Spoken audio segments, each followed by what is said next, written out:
Welcome to the O Brother Podcast. I'm your host, Dan Smith. Alongside me, as always, my brother from the same mother, Mike Smith. How's it going, Dan?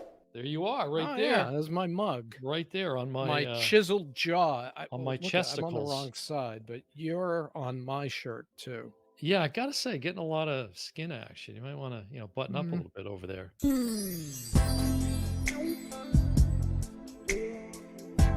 Get a little Yeah. risque over there. Well, for the you audio know, podcast. I'm doing a '60s kind of vibe. Is it 60s? Is that what that is? No, Yeah, baby. I have the hair coming out. Do I make you horny, baby?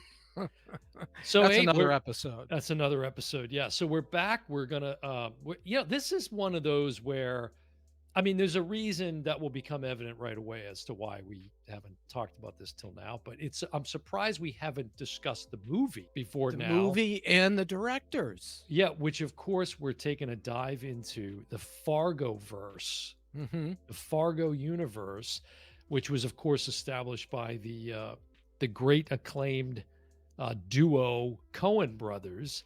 Right. There's another brother duo Yes. that we think should be in the same esteem, and we project they will be soon Yes. enough. Which is, I of think course, they're the Nelms following the brothers. same trajectory with the Nelms brothers. Yeah, we're talking about Ian and Esham Nelms, and we're excited because they've just announced the release of their next feature film, and we're gonna talk about that on a separate episode. But Yes. But today it's Fargo. I don't know. I've seen Fargo at least 50 times, maybe 100. Since it came out March 8th, 1996. 96. If you can believe that. And it's interesting because the Coens started with Blood Simple was their first movie. I'm chuckling a little because I should have known this was another excuse. Well, for you to go through visually every single physical copy of everything they've ever done. People always say to me, you have all these movies, but you don't have time to watch them. I watch a movie literally every night. I like when you do that too. You're like the former president. People are always telling me, people are saying, who are these people that you're talking about? That's what I want to know. It isn't me. Anybody that knows how many movies I have thinks it's just, there's no way. But you never know what's going to come off the shelf. And like Fargo, there's a reason we're doing it now because the TV show is in its 5th season. Right. And it just concluded. So it made sense. Right. But I'll pull out I have every Coen Brothers movie. There's Miller's Crossing, which is next to The Godfather.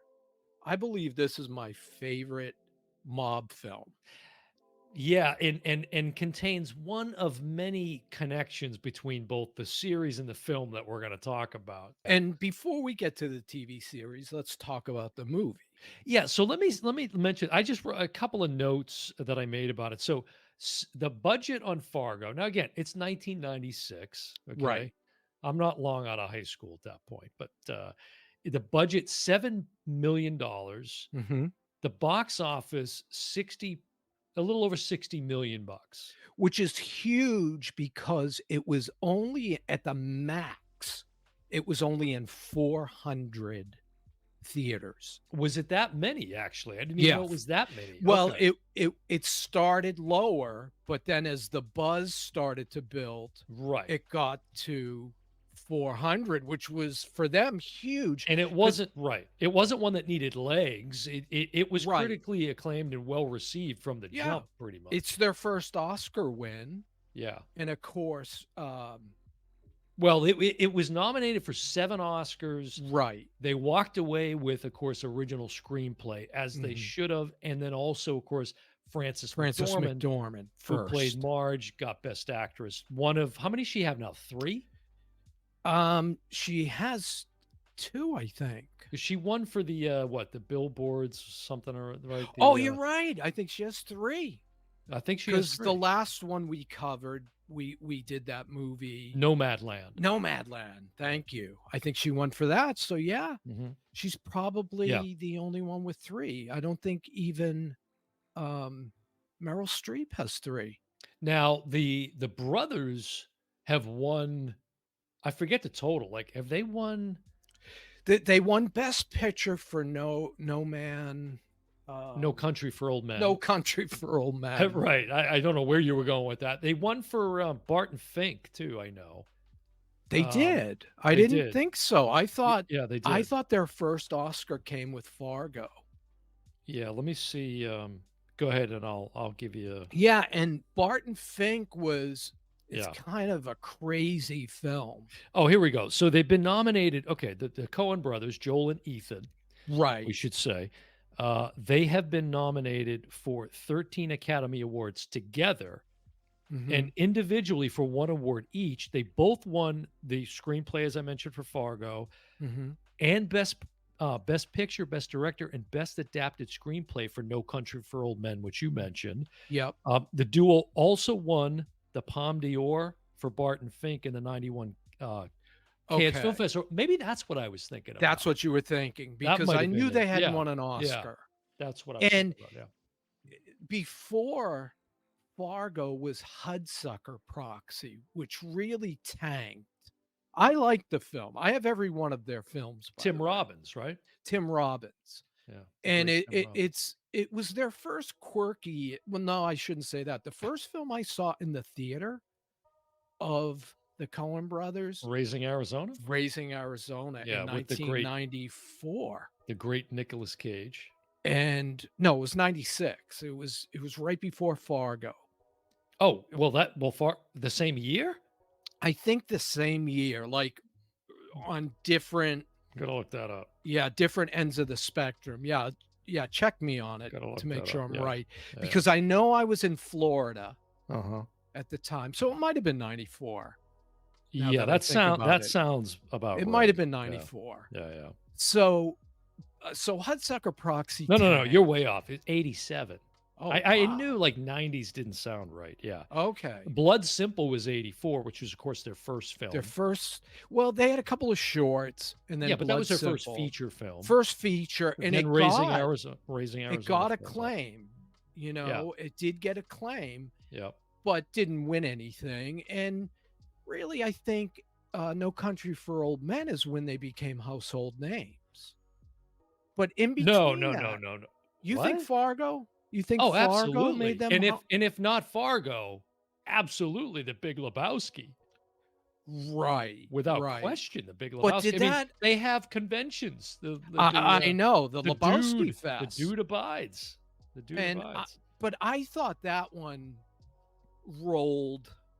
You know, talk about legs. That one had legs. Well, maybe in terms of like box office, but Yeah, not the acclaim. And I remember seeing that in the theater too. And that was yeah. only a couple of years removed from when Fargo came. It was like '98 was Lebowski. But I remember with Raising Arizona, there was 4 people in the theater, and I was with a friend of mine's girlfriend. He was working, so her and I hung out, and we it just hit us right. It was Hmm. so quirky, Yeah. just so fun. We were laughing hysterically while the people behind us were just groaning and wound Hmm. up leaving early Right. and left the theater to us. And then this little film Fargo, which, you know, I listened to the commentary with Roger Deakins, who is their longtime cinematographer. Hmm. And he said after Hudsucker Proxy, they had very low expectations. Yeah. And when you watch the film, it's so simply shot. Probably the most simply shot Coen film that exists. Now, just for the record, so for anybody who may not have seen Fargo, Right. what's the brief Yeah, synopsis of the film? basically, it's in Minnesota, which is a character in the film, really. Hmm. And it's about this guy who's in debt Hmm. and he wants to get out of debt and he hires these 2 goons to kidnap his wife so he can get money from his rich father-in-law and get himself out of debt and buy this parking lot. He wanted to start a parking lot, which comes into the TV series.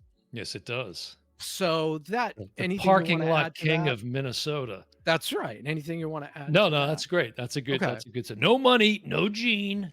No Yeah. money, no Gene. Harvey Yeah. Presnell. I mean, there's just the cast is incredible in the film. It's almost, I mean, it's almost a perfect film, It really is. Fargo, And and the performances are so spectacular. I mean, obviously, and William H. Macy, and you can just read this on the right, internet, I know what you're gonna say. where he was basically like, it's got to be me. I Yes. am this guy. I understand this character, and he is so to the point where, again, you could read this online, to the point where he finds out they're doing additional a casting call in New York, gets on a plane, gets his ass to New York, Yep. and gets in front of the Coen brothers and says, "I'm afraid you're going to make a mistake if you don't hire me for this Right. role." Right. And they were so impressed by his reading. The rest is history. And you cannot, it is one of those films where you can't imagine anybody Somebody else else. playing any of those, any Mike Yeah. Yanagita, like you name the Right. character, and Shep Proudfoot, rest in Right. peace. Right. It's just it's phenomenal, the performances. He's a funny looking fella, He's kind of a funny looking fella. you Yeah. know? Yeah, funny looking how? Well, he's yeah, oh Was that god, the but let's first not sit time there we and quote this. saw Steve Steve Buscemi? Buscemi? Mm, I mean, we've seen it so might many have films been. with him, but I'd that have to might look at have his been the filmography, but it first. could have been, or something tells me we might have seen him in I something know else before it. when he was cast and he got the script Yeah. and he was reading, funny looking fella, he was like, "So what are they gonna do, some makeup?" And they were Yeah. like, "No, Steve," Sorry, Steve. That's yeah, not how it's gonna he go. had to Yeah. come to grips with, the Yeah. fact that he Now, was funny looking. the accent, of course, is something that's just so prominent, and this concept of Minnesota nice, this Right, that idea. grew out of Fargo. Right. Right. Which ironically, it's none of it really takes place in Fargo, right? It's really It takes place in it Minnesota, takes place in the Minnesota, whole film. which is where the Coen brothers are from originally. But Right, which is really funny because, we've talked about the scroll off camera a lot. This is a true story. Everybody, like, I bought that. They were really mocking films that did that.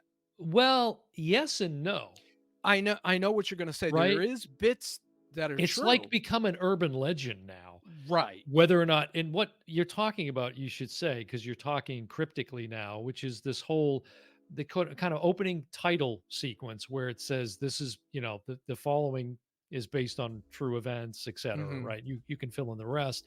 The in fact, I'm sure you can quote it.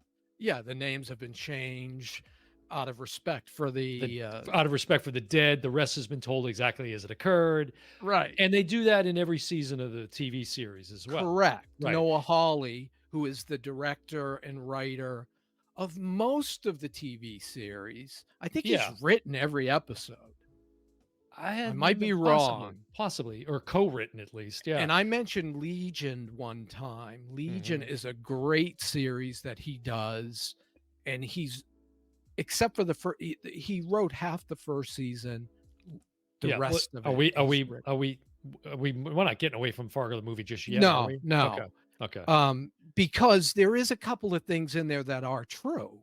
Like they read about a guy, killing a guy using a wood Right. chopper. Well, but yeah, exactly. It was exactly. But this is the thing. Their stories have changed over the years. They've Yes, said different things over the years. correct. At one point, they said it's completely made up. Then it was the thing you said where they read Right. about this story, and so it's based in some degree, it seems like, on true events, but highly And fictionalized. up to and after Fargo, you didn't see the Coen brothers do many interviews, No, right? still don't really. They still don't do a lot, Yeah, but right. they will do. Like the commentary I listened to on Fargo was Roger Deakins, the cinematographer. It wasn't, and he talked about the brothers, Mhm. and they're, Well, I guess they're so ultra prepared yeah. that it's almost like the movie runs itself. Yeah, and I'm gonna make a comment that is just it's so it's picking nits, as they Uh-huh. say, but when I say it's almost a perfect movie, there's little things. I have pet peeves when it comes to films, and this is such a minor thing, but I noticed it when I did a rewatch of the movie, Mhm. and I felt compelled to mention it here because it bugs me in any movie, any TV where someone dies. Okay, Mhm. if I see, because I'm one of these attention to detail guys, as Right. people know all too well. I'm not sure where you're going here. Well, it's a very, again, this is a very minor point, but I gotta Okay. mention it, and maybe the team can find the clip and put it up on the screen. Is when someone dies, if I see any fluttering of eyelids from the deceased or like the chest, expanding and contracting, ruins the illusion for me that this person's dead. And so Oh, I see what you're saying. so They when don't play dead good. a yeah, and I don't even blame That them. was great That was English, by the terrible, way. yeah. I don't even blame them. It seemed like, couldn't you freeze frame or something and use that shot? Or there's gotta be another way around it, Tell me but which death you're so talking so about. what it is there's an incident, in the first third of the film, Mhm. right, where Buscemi and Peter Stomari, is that how you say Peter's last name? I think so. Okay.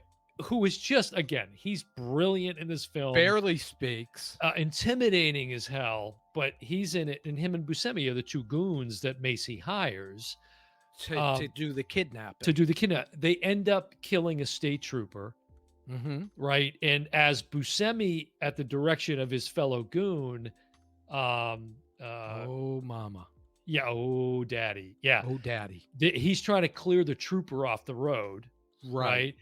This These bystanders come driving by and Mhm. witness it. Well, they gotta die. They gotta Right. go. Stamari gets in the So car the car racing after follows him. him, kills him.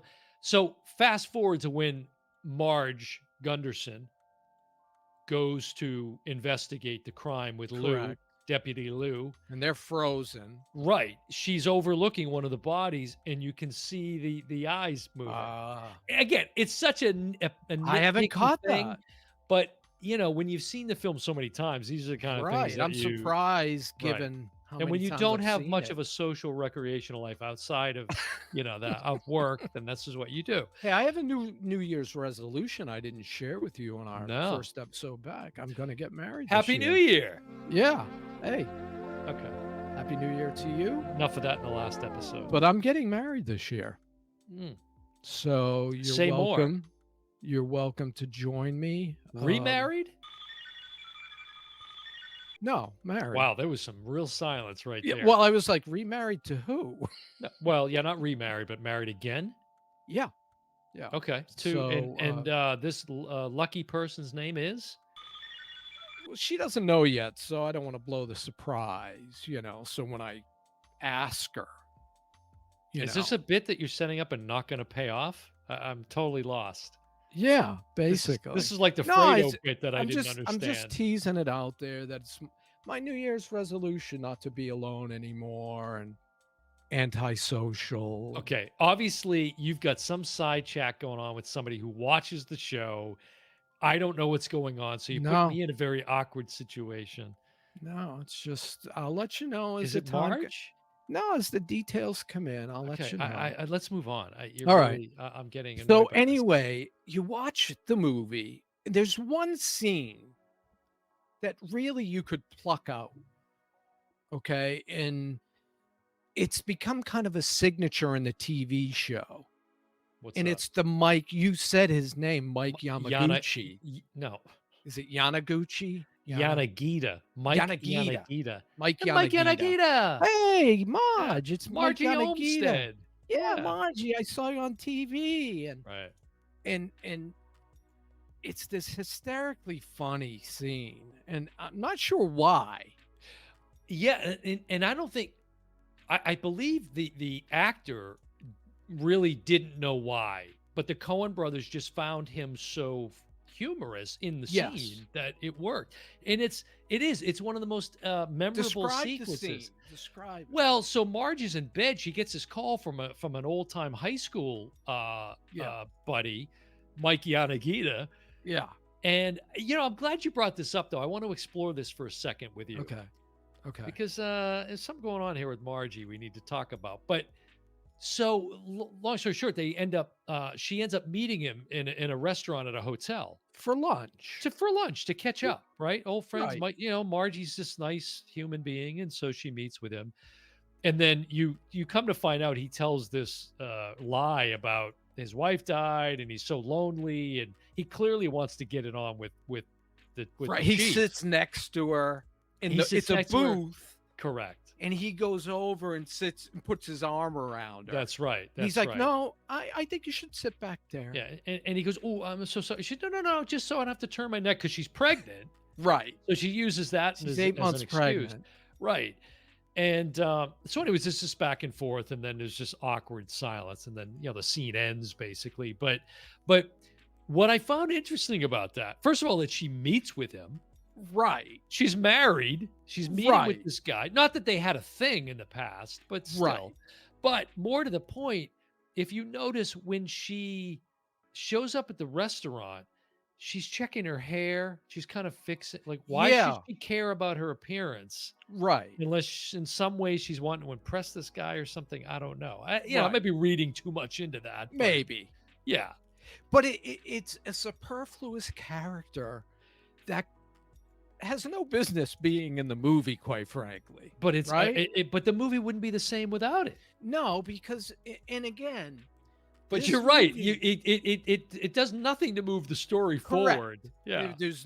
There's no plot point. But There's see, nothing. this is the brilliance and the genius of not just the Coen brothers, but the Coen brothers because they created the Fargo universe. And Right. it's this juxtaposition between the very mundane things in life Right. and then these real incredibly horrific serious things that are going on around you. And another good example is when the kidnapping takes place Exactly. and the wife is sitting knitting on the sofa and she looks Mhm. and she sees, I think Yeah. it's Buscemi trying to break in to the door and he's trying to pick the lock or something. And then he winds up just smashing the window and she does not react. She's Yeah. just watching it like, Now, what's going on? And how then do you when the say window, that's when she jumps. Kristen, is it Rudrud or Rudrud? How do you I say don't know that how with to say with her an name. umlaut, over Yes. the U? But Right. she was so good. Yeah. Again, they're all great, but wow, her performance is so impressive. And you think about it, she's really kind of the main figure, the central figure of the whole plot of the film, Plot. Yeah. And but this is something you probably don't know is every time somebody is sitting down, and a good example is William H. Macy is a car dealer. He yes, sells cars right. and he's sitting in his office and there's this hysterical sequence where he's trying to sell True Coat, the undercarriage to this couple, and the guy is like, "You're a bald-faced liar. You're an effing liar." Right. And while that scene's going on, if you notice, they had to build that office onto the dealership because they couldn't find the right space. Traffic Yeah. is constantly moving. Every time you see somebody sitting in front of a window, Mhm. another good example is when they're having the meeting with Stan Gustafson, who's going to make the money. You mean Stan Grossman? Stan Grossman. Why did I Yeah. say Gustafson? Come on. That's his father-in-law. Correct. There's traffic. There's always traffic going, and it was just something the Coen brothers wanted motion all the Right. time, and they couldn't Right. always get it. Right. And it was also the least snowy winter Right. in Minnesota history. That's hard to believe. So the opening sequence is William H. Macy in a car driving In a blizzard, in basically. what looks like a blizzard. It wasn't Right. that much snow. Yeah. And then there's another sequence where Steve Buscemi has to doesn't have to, but he buries the money. He realizes something when he goes to pick up the money. The ransom money. Yeah. There's way more money than what he was told. Yes. So he goes to hide the money and he buries it in the snow. And he falls over at one point, and it looks like, they had to make that snow Yeah. Yeah. because there was so little snow. And that's a good jumping point to go to the TV show, I think, unless you want to say more. Well, no, just I mean, we could sit here and talk about the movie for days on end. It's just it's one of my favorite but I was going to say Mr. Lundegaard, Riley Diefenbach over here at GMC Motors, that but He Macy's, fudged the numbers yeah, because he Macy's, stole money basically from the dealership. And that's why he needed this influx of money and right. why he made the deal to no rough stuff, no rough stuff Yeah, now. it's just to watch William H. Macy in this performance is it's how did he not win Best Actor? I don't know who he was up against that year, but I don't know. I forget the other films that were out at that time, but it's just spectacular. It's so And we've seen him in David Mamet movies right. or David Mamet, however you want to say it. You People say say it Mamet, I both say ways. Mamet. Let's call the whole thing off. Yeah, Right. Um, you know, you wouldn't have pictured him, but his face, it just looks like Minnesota.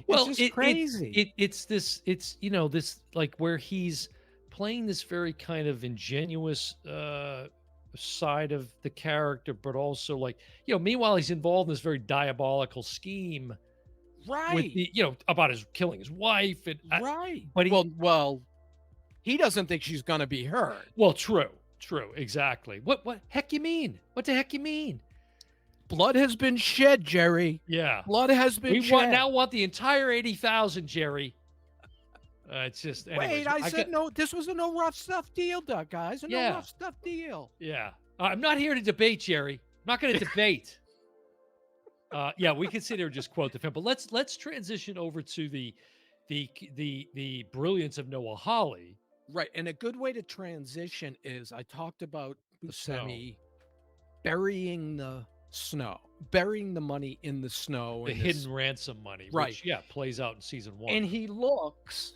both ways, which is kind of funny because they did the scene a number of times. So he kept digging holes. right When he looks both ways, you don't see any holes. You know what I yeah mean? and when he's looking and he's basically he realizes Jesus how the hell How am I the going to hell am I going remember to find where I this? buried this and he takes Right. an ice scraper Yes. and sticks it with the handle side up that's red so he can remember And the where it ice is scraper is what he used to shovel the snow. right So he sticks that at the top and he yeah figures, okay, that'll be the marker for me. yeah And then we go to the TV show. Now, people ask, do you need to see the TV show or the movie to watch the TV show? No, you don't you don't have to. Like, you can watch season 3 hmm at first, and it doesn't matter. They're not sequential. no They don't. Now, there is all sorts of there's numerous threads numerous not only threads. not only season to season of the series but to the film Correct. and references as I said at the beginning other Coen brothers films like The Big Lebowski and others. Right. One thing I want to say before we get too deep into the TV series is there was a television series that was going to be developed back when Fargo came out Okay. in 1997. Okay. They actually filmed a pilot Really? for the film. I mean, for a TV series starring as Marge Gunderson, right? Margie Olmstead. I got her maiden name in my head. Yeah. Edie Falco of The Sopranos fame, She would have been great. or Nurse Jackie, and it was directed by Kathy Bates from Misery, right? The Wow. great Kathy Bates. And it eventually aired in 2003. Can we on find this? Yes, on this show called Brilliant But Canceled. Now, I've seen 15, 20 minutes of it. Uh-huh. It's terrible. Now, but Edie Falco is almost a spitting image, like a doppelganger for Frances McDormand I could as see Marge that. Gunderson. It's and Lou, her deputy, Lou, the real kind of Lou numbskull, Severson. that actor's in the series pilot Oh, as wow. Lou. Wow. Bruce Bone or something his name is, or Bourne or Okay. Bruce Bourne or something. But it's just very slow and not, but it clearly they were just completely trying to copycat the Copy. film. Yeah. And that's not what Noah Hawley does. That's right. That's right. He takes the Coen brothers techniques. I don't know what you want to call it. You Yeah, well, know, there's the style, the yeah, like style. things that when you watch and you say that's a Coen brothers move. And he does it for each movie. Like, for instance, we talked about Raising Arizona, who stars one of your favorites. Nicolas Cage? Well, Nick Cage and who's his wife? Oh, Holly Hunter. Holly Hunter. Can we just give a big shout out to Holly Hunter? I We love love Holly Holly Hunter. I Hunter. would love to have Holly on the podcast, so just Right. putting that out there. Broadcast news, I'm just putting that in the enough said. universe. She was in a movie called Once Around with Richard Dreyfuss. That is one Mhm. of my favorite films of all time. Anyways, good. Right. So there's a sequence at the end of Raising Arizona where they're older and you only see them from the back. Mhm, And it's narrated like a Scorsese film with mhm. Nicolas Cage doing the narration. Yeah, yeah, There's this couple and they're sitting on a sofa and there's lots of kids. And right. Noah Hawley takes that sequence and he puts it directly in one of the, I don't even know which Yeah, season it was, yeah. but those are the kind of things you're like, that's Raising Arizona. Yeah, there's a lot he does use the voiceover kinda narration. Hmm. I don't think it's in every season, but it's in at least 1 or 2 of the seasons I know. In fact, I think Billy Bob Thornton, who stars in the 1st season, I Right. believe he does a voiceover in a subsequent season, if I'm not mistaken. Like, it's his voice doing the narration, I Yeah. believe. And No, no, no, I think, yeah, in season 3, mhm, episode 4, I which made a note of stars it. Ewan McGregor as twins. Right. Season 3, episode 4, I believe it's Billy Bob's voice doing this narration that you'll hear in that episode. Hmm. But you're right. It's Holly brings in just enough of the look and feel of that Fargo universe, Right.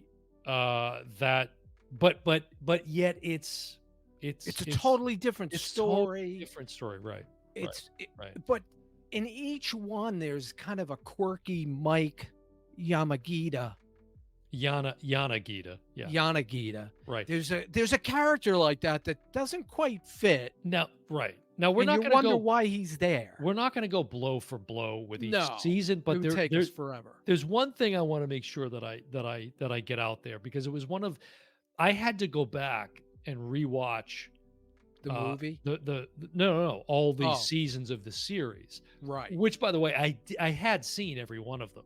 right, The only one I hadn't seen was 4, which I had since seen, right. but I saw the others when they came out, when they originally aired. But what blew me away was when I was going back through them, and let me make sure I get it straight here. So season 4, which of course stars Chris Rock. Season 4 is the most different season of them all because it takes place in Kansas City. Right, and I would say the weakest of the 5 seasons thus I far. think so too. I'm not saying there's many things to love about it, Right. but it's my least favorite of the 5. And it stars Chris Rock. And I just, Chris Rock is I don't buy him in the age that I think he's supposed to be. Yeah, he's supposed to be He's an older guy. he's still so youthful looking, and Right, I right. had I hate to say that, but I just had a lot of trouble. And that's what now I have some very and this is I'm talking about season 4, so let me make the connection. Mhm. There's a character in season 4, an Irish character named Rabbi Milligan. Mhm. is what the character's name is. Mhm. Won't go into the whole history of how he got that name. Mike Milligan. No, no, no. Rabbi Milligan, season Oh, 4. okay. Okay, Is he hold on, well, Mike hold on. Milligan is in 4. Let me Okay, make the go. connection. Go. Well, stop interrupting me for sake. Go. Come on, Dever, put some popcorn in my face. Um, so it ties back to season 2. Mhm. Okay, now season 2, you've got Kieran Culkin, who just won what, a Golden Globe or Yeah. whatever. Brad Garrett, Patrick Wilson, Gene Stapleton, or no, Gene Smart, right? Or is it Gene Smart, Gene Smart? Um, who's and in Legion as well. and then you have Kirsten Dunst and Jesse Plemons, of course. Right. And they met. That's actually where they met because they're Yeah, married. you're talking about season 2 now, right? Correct. Yeah. In season 2, is it Bokeem Woodbine? Is that his name? Who I don't plays know. Yeah. Mike I'm gonna take Milligan? your word for it. Yeah, I think it's Bokeem Woodbine who plays Mike Right. Milligan. I think he was in Boardwalk Empire as well, I think. Mhm. I could have that wrong. But his character's named Mike Milligan. Mhm. So by the time you get to season 4, it's like, okay, so it turns out that Chris Rock's kid is Yes. Mike Milligan, Yes. who's protected by Rabbi Milligan, which is Right. where he took his name from, was Right. the Irishman who protected him Right. throughout that entire season. There's this weird thing where It was bet unbelievable. between gangs, they swap the oldest child, Correct. and Believing he was that it swapped. will help kind of maintain some level of peace among Right. sides. Right. Right. And but that when I went back to watch It's season mind-blowing. yeah, I had seen season 4, and here's the thing, Mike. You know this, of course, and anybody Mhm. that's seen it, the end of season 4. Okay, it's like a Marvel post-credit scene. Right. He's It's in the back fucking I'm seat. sorry, I gotta drop a fucking F-bomb. It's Mike Milligan in the back of his Back car seat. with Yep. one of the Kitchen brothers, Yep. right? And the continuity, and then I go back and I watch season 2 and I see the same, and I'm like, holy shit, it was a Yeah. holy shit. Kind of like what Breaking Bad used to do to us at the end of every season, that holy shit moment. Right. And that was the biggest one for me, was the whole, in fact, I think one of the episodes in season 4 is called the Milligan Incident. Like, Mm. there's this whole Milligan thing throughout. Right. Right. Anyways, That is back to you. that is a brilliant sequence in the end of 4. It's like the worst thing of 4 is there's this nurse character Mm. that's just over the top, and she's killing people and she's getting involved in it. And she has this really quirky walk that I just was Right. too much. That didn't work for me. You're right. It And I didn't said, work. And it's I think you were accepting it. And then when I railed on it, you were like, you know what? That is yeah. annoying. You Yeah. know? And it sort of happened with the 5th season that just concluded. What did you think of the conclusion of Okay. season 5? Thank you for bringing us to season 5. So here's what I'm going to say. One thing first, which is a more a thematic point I want to make, which is because when I watched I guess season 5, okay, which is Mhm. what you're saying. There's this character that we find out in the last episode is named Ula Monk. I'm Mhm. sorry, Ula Moonk, Moon. Moonk. Okay. Right. Right. And it's a very kind of like, it gets very much into the supernatural, like he's superhuman and he's been alive for 1,000 years. Like, I don't know what the deal is with the character, the way they portrayed him. Right. I think you're giving it too much credit, But but then as you go back and you look at all the seasons of the series Fargo, right. you realize that, you know what? In almost probably every season, there has been this kind of supernatural element. Mhm. And it led me to, instead of criticize it, ask the question, can you have a Fargo season without that? Now, that's one of the things I think is so great about the movie, as Mhm. opposed to, I think it's something the series is lacking, is being completely steeped in reality, right? Because Mhm. for sake, in season 2, we got UFOs. Right, There's right. UFO sightings. And don't give people the wrong idea that this is a sci-fi series of any No, not at sort. all, It's not at all. not. No, it's a But there is dark these crime elements. comedy, right, Right, right. But to your question about season 5 and the ending, right. okay, the last 10 minutes, 11 minutes of the last episode of season 5 was some of the most painful It was very, viewing I'd ever seen. very disappointing. Very disappointing. It became almost like a Seinfeld episode. It was that bad. It was like, I'm sorry, dude, but you set up this character of Ula Mook in the way that you did throughout the season, and then he's making fucking pancakes with them Yeah. at the end of the come on. Biscuits, biscuits. I know, but it was Bisquick. That was just a reference. Yeah, Which kind of ties into the film. I Peter was Peter I was Stormare. Where's Pancake's house? I right, want right. pancakes. You Anyway. know, there's another scene in the movie when Marge actually shoots him because he's chopping up Steve Buscemi in the in the wood chopper, right? And you know how when you're like if you're mowing the grass, Yeah. right? You can't hear anything, but Correct. you sense somebody behind you. Yes, and Marge is creeping up behind him in the Right. So, woods. and she's yelling at him, Right. police, put your hands up. And he doesn't hear anything. But then all of a sudden, he does this like slow burn Right. and sees her, just And drops the he leg, heads out on the icy lake, just runs. and then she pops him in the back She of the leg. pops him. And then if you look, and I don't know if you saw this, there's a price on the bottom of his shoe. It's like $9.97. I think I might have seen that. It's Yeah. so bizarre, but, Right. Roger Deakins brings it up in the commentary. He says, "We all when we were watching the film back, we were just laughing hysterically at that detail Right. Right. because it was so bizarre." And there's a lot of those little things, but another point I have to make is the ice scraper that Steve Buscemi used to mark the money. Right. Well, in season 2, right? Or is it season 3? No, it's season 1 actually, With Billy because Bob it's Thornton. the one with Billy Bob Thornton. Yeah. Oliver Platt, Oh right? yeah, he's great.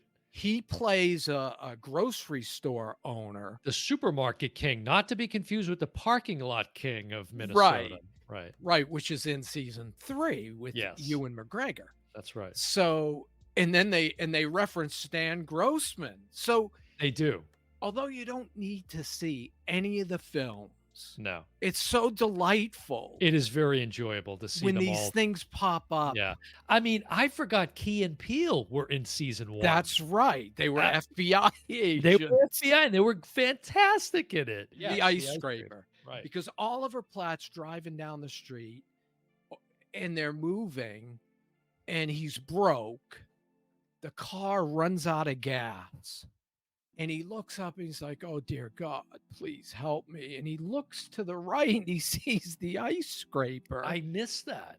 And he goes over, and that's how he starts the supermarket king With that money. with that money. See, now when I went back and rewatched, there were a few I just kind of sort of forwarded Skip through. through. Yeah, I you was trying to missed get that. through it. Yeah, Yeah, but that's brilliant. See, that's brilliant. yeah, Martin Freeman, Billy Bob Thornton, Bob Odenkirk right. was in season 1. This is way before Saul.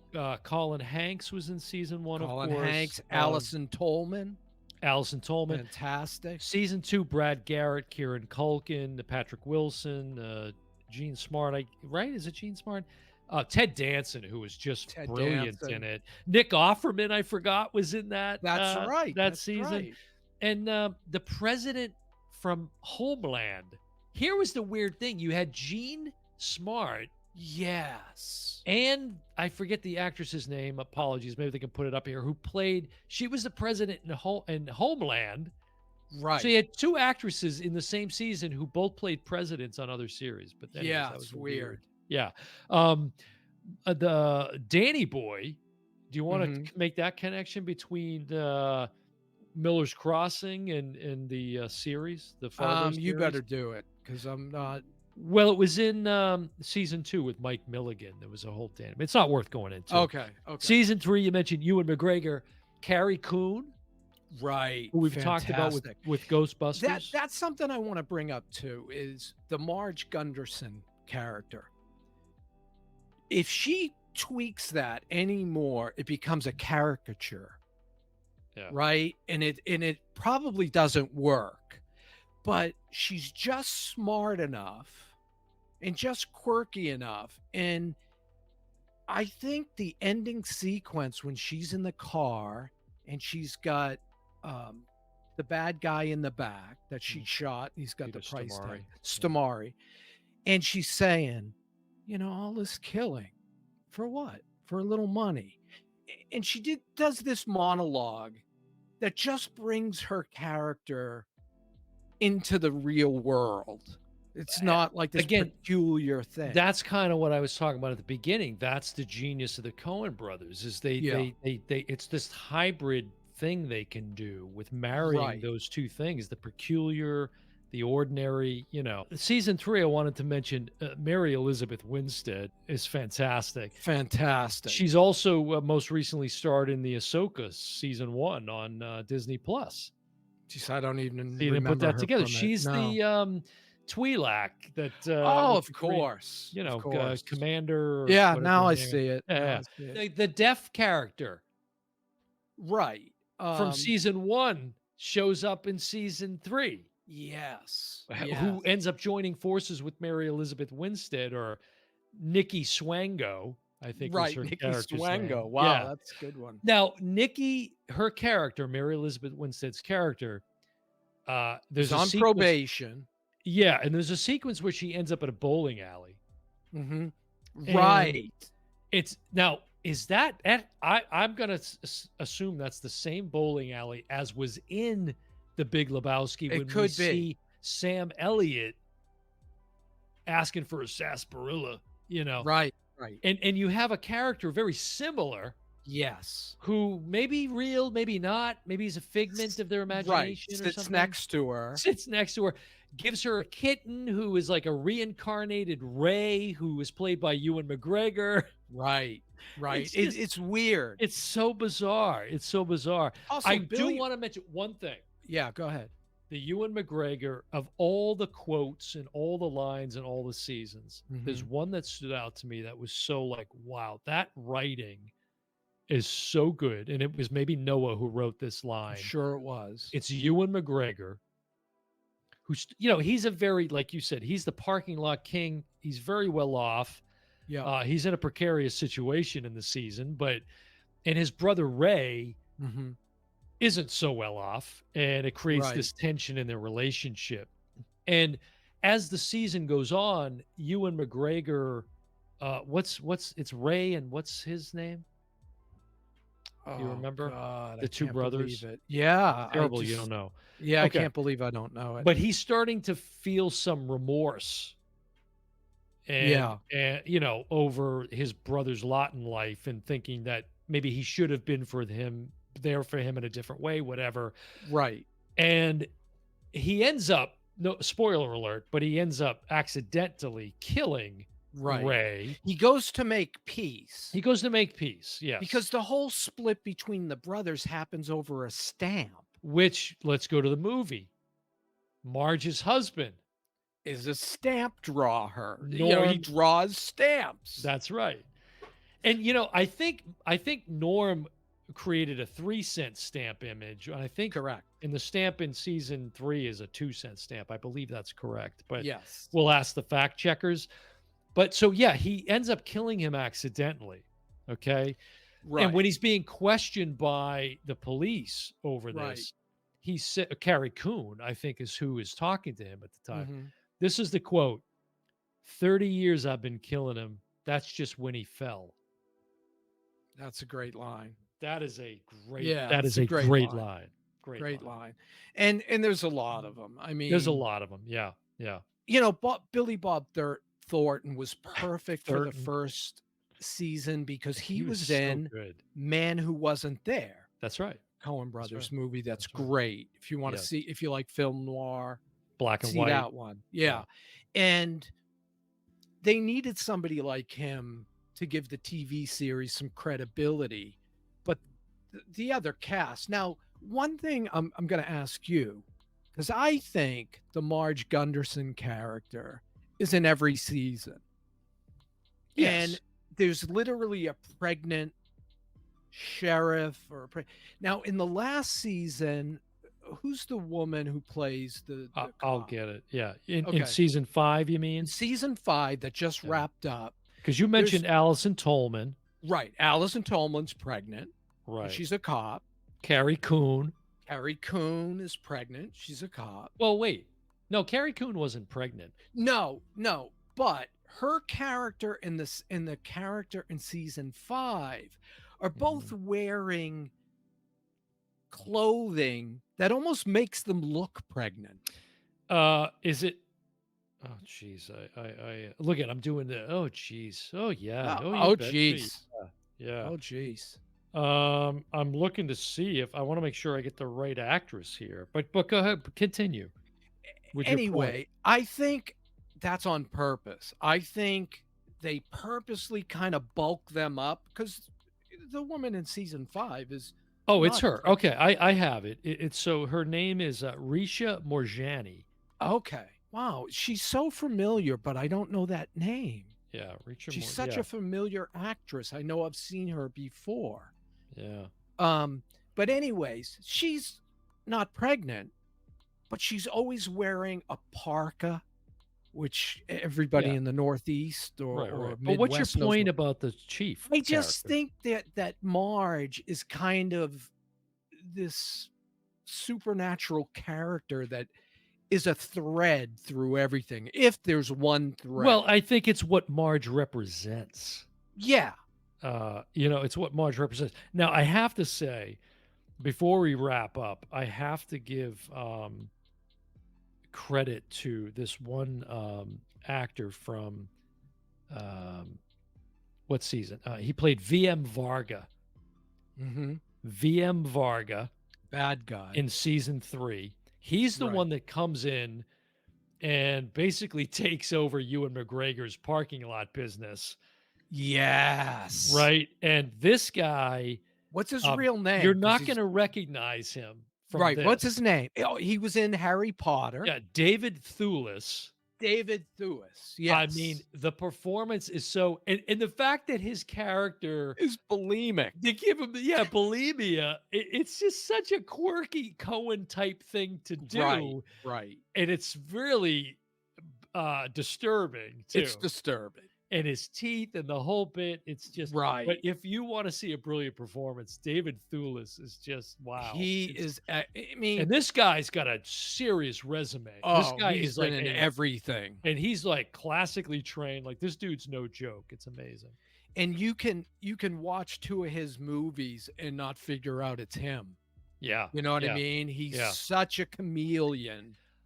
He goes where the character needs to He's go. in. People would know him from Harry Potter. He was That's in what I the. said that. Oh, sorry, the Prisoner of Yeah, when you were Azkaban. Yeah. reading, I said Oh, Harry sorry. Yeah, Potter. prison. Which is like I'm still trying to get through the Harry Potter films, but I've made it that far. I, you know, so let's wrap season Yeah. 5. A couple of final comments about season 5 of the Yeah. series.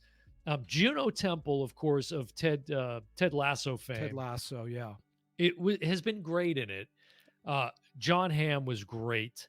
Mhm. Um, Hey, speaking of John Hamm, yeah. I just wanna bring up one sequence of his. And I didn't time it, but I wanted to time it. There's this one sequence where he walks. He's just walking, and there's a camera following him. It's just this long walk, no dialogue. To be able to do that, the talent it takes, it reminded me of the end of Michael Clayton God, I haven't seen that in a while. when he's in With the Clooney? car with Yeah, George Clooney is in the car. right. The camera is just him. It's a one shot, him sitting there. It's a good 5-minute Well, it's shot. like it's like probably the best example of that, I have to say, would be Pacino at the end of Godfather 2. Right, where he does the That scream. slow push in where he's sitting on the park bench. Oh, yeah, yeah, yeah, yeah. And I mean, Well, people talk about Touch of Evil, which is brilliant. The opening of Touch of Evil is all uncut. oh, you're talking, is that what you're referencing? Is just the skill of the The unedited? skill of Yeah, the single. no Well, cut. can we give it up to John Carpenter too in Halloween? I mean, good lord, what Right, is that? A 5-minute opening sequence right. with no cuts? And people always go back to Touch of Evil and say, "Oh, there's this 12-minute sequence." It's like 2.5 minutes in Right. reality, Right. but there's so much going on. Yeah, yeah. There's animals, it's following Charlton Heston, who's the The main character. one thing I appreciated about season 5, Mhm, and certainly I'm sure there's intended messages in the other seasons. mhm. But it's this subtext, this whole issue of domestic violence, Correct, not to be understated. I feel like that was a very clearly important aspect of this season. because they Um, they would do a disclaimer they would, and say, and "If you're a victim, absolutely, please," and I appreciated that about the Mhm, season. I didn't find it to be preachy or anything. I thought it was very well done. mhm. And of course Juno Temple plays through that just incredibly well. In fact, she's not the only character that is being victimized in Correct. this. There's many others, including the chief or the deputy, to be honest with you, Oh, with absolutely. this relationship that she's in.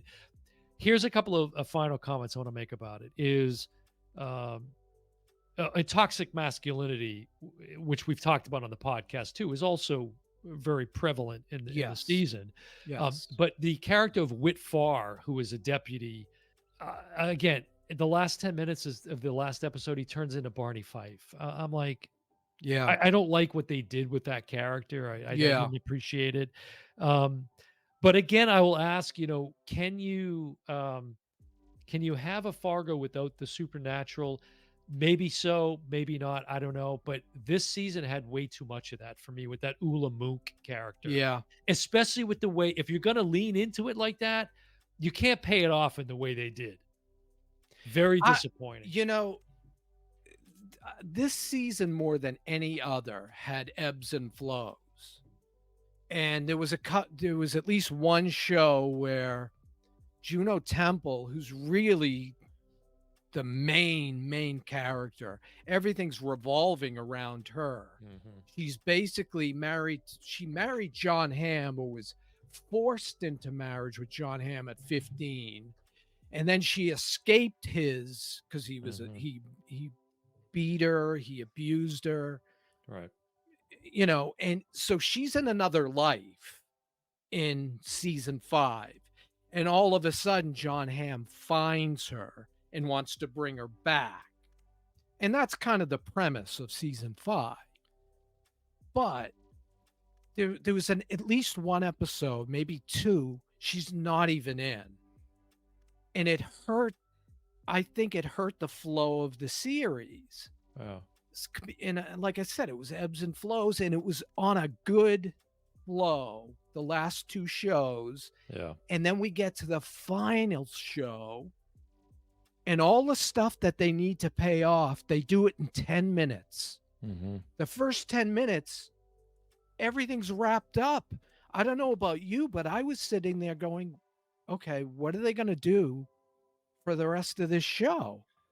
I Yeah. was really disappointed that they all of a sudden threw the focus on this Mook character, who Right. was really the superfluous Mike Yanagita character Right. until then. Right. Ula Mook from high Yeah. school.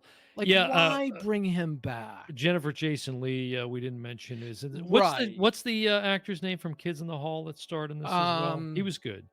He was good. All right, listen, we could go on and on about yeah, we got to Fargo wrap it in the up. Fargo universe, but just really wanted to kind of pay homage to the film, and then also Noah Hawley. This guy is in a league by himself. I mean, he's like you said, he did this very acclaimed series Legion. Mhm. He did work on John Hamm Bones. does narration in it. Yeah, he's got the series Bones that he did. Mhm. He's written like 6 novels. He comes from a family of writers, Correct. so it's in his DNA. But Now, Brilliant, I wanted brilliant to stuff. ask you because at the time he was red hot, he was really focusing on Legion because that's a very complex sci-fi series. Mhm, And if you don't like sci-fi, don't go to Legion. But if you like sci-fi, it's as good as it gets. mhm. And it, I think you mentioned this when we were railing on one of the multiverses. He could do a multiverse, and I would follow it to the T. Please don't, please don't. Right. But anyways, Noah Hawley's white hot. We were worried we weren't going to get any more Fargo because he was so into Legion. And then he was supposed to put out Star Trek 4 in the J.J. Abrams universe. Right. Well, that fell apart. And then he was talked about for Star Wars. That fell apart. I did something happen?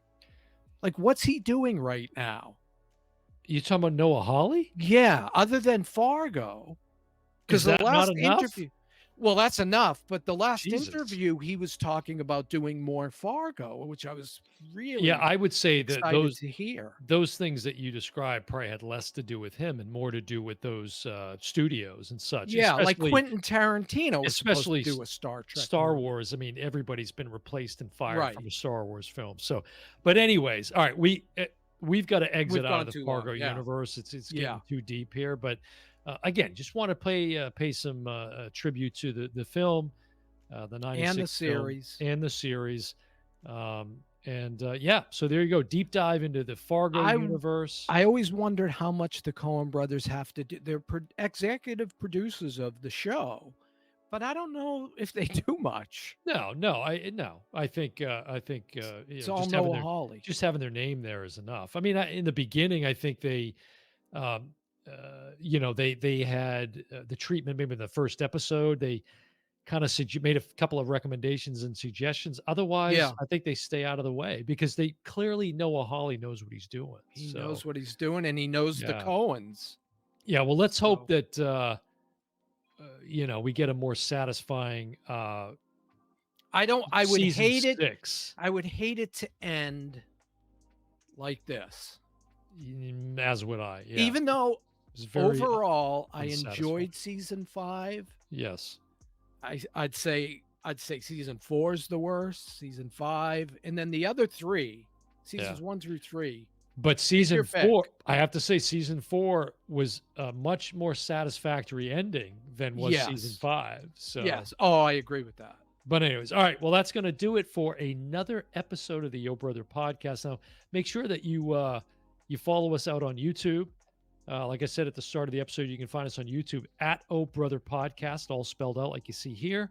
Give us a Um, thumbs up. Give us a thumbs up. Yeah, like the video because that really does help get the videos in the show out to more and more viewers and listeners, and we appreciate the support. And also, you can find all things Oh Brother at our official website, which is OHB as in brother podcast.com, ohbpodcast.com. You can get access to everything out there. The YouTube channel is linked to there. We've got numerous blogs if you want to catch up on the blogs that are out on the website, and links to all of our social media you can find on the website as well. But that's going to do it for our deep dive into the Fargo universe and another episode of the Over There podcast. I've been your host, Stan Smith. Alongside me, as always, my brother from the same mother, Mike Smith, not Mike Yanagita, and we will see you next time. Bye, everyone.